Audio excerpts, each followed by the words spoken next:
क्या आप जानते हैं, कुरान की सबसे पहली सूरत असल में एक मुकम्मल दुआ है, ऐसी दुआ जो अल्लाह ने खुद हमें सिखाई। ये है सूरतुल फातिहा, कुरान का दरवाजा और बंदे और रब के दरमियान सबसे करीबी मुकालमा। जब पहली वही नाजिल हुई, इंसान अंधेरों में था।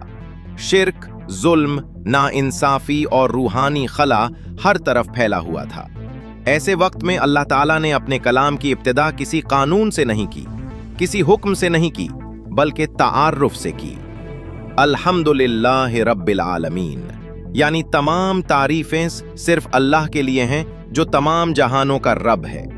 ये पहली सत्र इंसान की सोच को दुरुस्त समत देती है कि ताकत, रिज्क, इख्तियार सब एक ही जात के हाथ में है। फिर अल्लाह फरमाता है अर्रहमानिर रहीम, ताकि इंसान डर के साथ नहीं बल्कि रहमत की उम्मीद के साथ अल्लाह की तरफ बढ़े।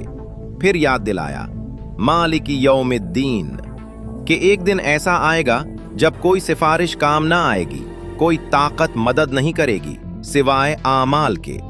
यहां तक अल्लाह अपनी पहचान करवाता है और फिर अचानक लहजा बदल जाता है।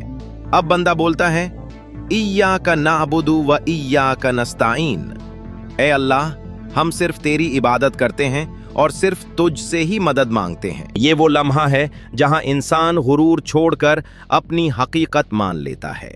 फिर आती है कुरान की सबसे अहम दुआ, इहदिनस सिरातल मुस्तकीम, ऐ अल्लाह हमें सीधा रास्ता दिखा।